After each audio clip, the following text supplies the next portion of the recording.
Hello, and welcome to a new episode of Leadership Trail Mix. I was recently watching a play, a mix of Romeo and Juliet and West Side Story, fun, acrobatic, but one of those you watch knowing the end, you know? Well, not at this time. Close to the end, when we were all waiting for the tragic grand finale, the actor playing the main character said something that gave me goosebumps. He said, "We changed the ending because there is already enough tragedy in the world." That sentence is stuck with me, not only because of the tragedies taking place in the world, but because of the ones, big and small, taking place in our lives. I know, tragedy is a strong word, but I'm intentionally using it here based on something I learned in my first week studying psychology back in Brazil. We can't measure suffering. How much something hurts emotionally will depend on who you are and what makes you, you. It might be hard for some people to accept it, but I can't say that a little kid crying because they broke their favorite toy is hurting less than an adult who lost a loved one. We are unique. We are singular. And in hard moments, our singularities become even more evident, hopefully reminding us of something that we can easily forget. As leaders, we don't lead a team, but a team of people. And no, they are not the same. I've seen leaders try to lead a team and take a one-size-fits-all approach, and things didn't go well. No, I'm not unsaying things I've said before and things we all know teams need. Teams need a vision, teams need culture, teams need norms. But if we start at the team leadership level and stop there, we'll fail. All these things I just mentioned, vision, culture, norms, and so many others, need to play a unifying role, allowing people to understand what is in it for them as individuals. We need to go one level down and know each of our team members well in order to support their success. I am not a dad, but in watching others on their parenting journey, including my own dad, who I love deeply, I've learned some precious lessons about people leadership.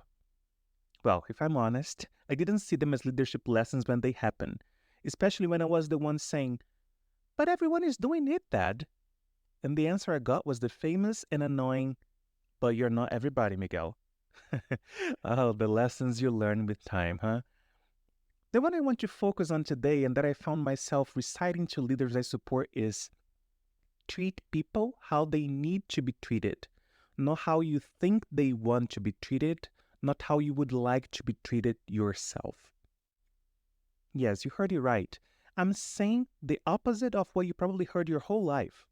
I heard it too, and try my best to live by it when it comes to civility, kindness, respect, and many other things I consider vital to live in society. But when it comes to leadership, we cannot forget the responsibility that comes with our position as people leaders.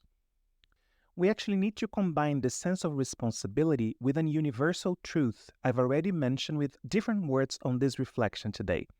But I have to mention once again, people are not you.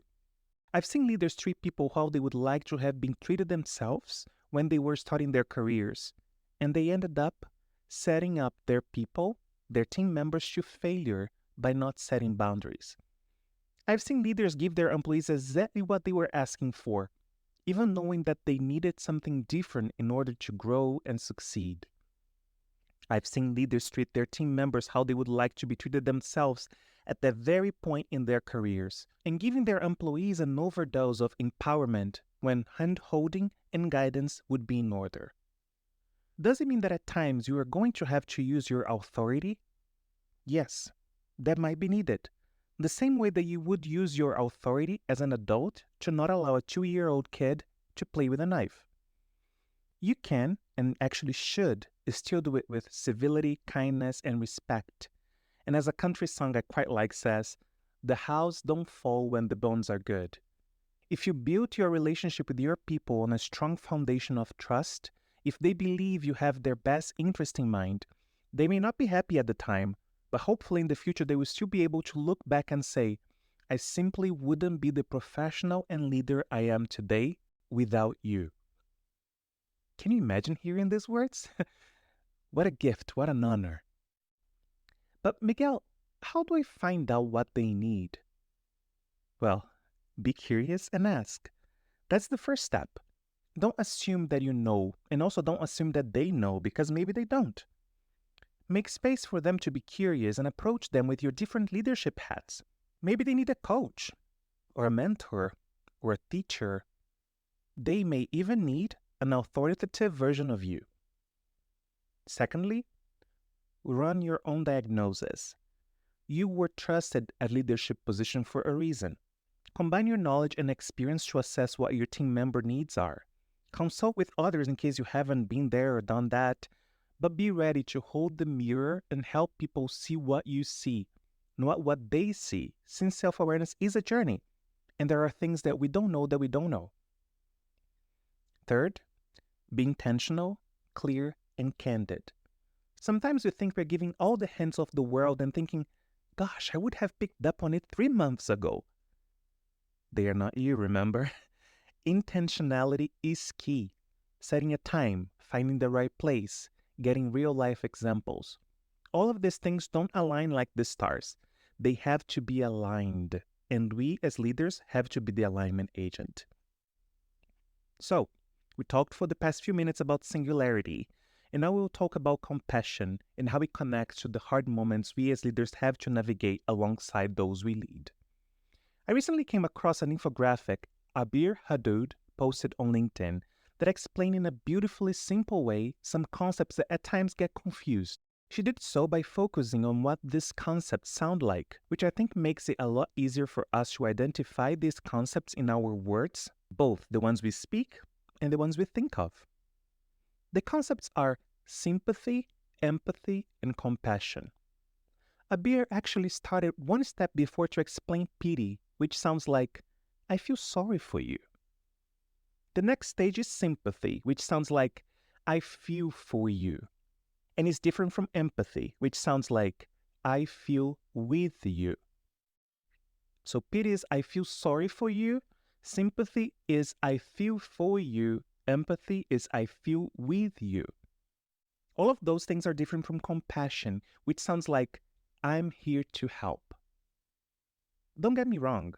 There are circumstances for each of these approaches, but can we agree that a lot of times we and the people we lead are in need of compassion more than pity, sympathy, or empathy? And here's where I want to share with you something I learned from Brené Brown at the Uplift conference promoted by Better Up earlier this year. It's a question that I find powerful and that in my view opens the door for a compassionate approach. What does support from me look like right now? In my opinion, there are only right things about this question.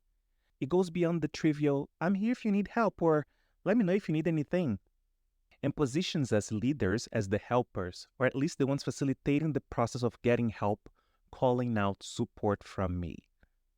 What it looks like makes it tangible. Right now makes it time-bound. Sometimes the person doesn't have the answer right on the spot, and that's okay. Brené recommends that we set up a follow-up for shortly after, allowing time for the person to think about it. And here are the 2 things I love the most about this question. 1, it is solution-focused and has the potential to help the person get out of a victim mindset and see the forest instead of the tree. 2, by giving you visibility into what the person needs, you can then help shape the solution together. Because sometimes their ask of you may not be realistic or feasible, but knowing version 1 of what support looks like can help you propose version 1.1 and find a compromise. No surprise, this brilliant question is our call to action today. When we see someone we can extend compassion to, can we ask the magic question? What does support from me look like right now? I'd love to hear about your experience using this question. Just email me at miguel@leadershiptrailmix.com, sharing what worked well and what could have been better. I really look forward to hearing from you. Lastly, I will finish today's reflection with a quote from Mr. Rogers, someone I only learned about through a movie when I moved to the US, but that I for some reason have a lot of love for.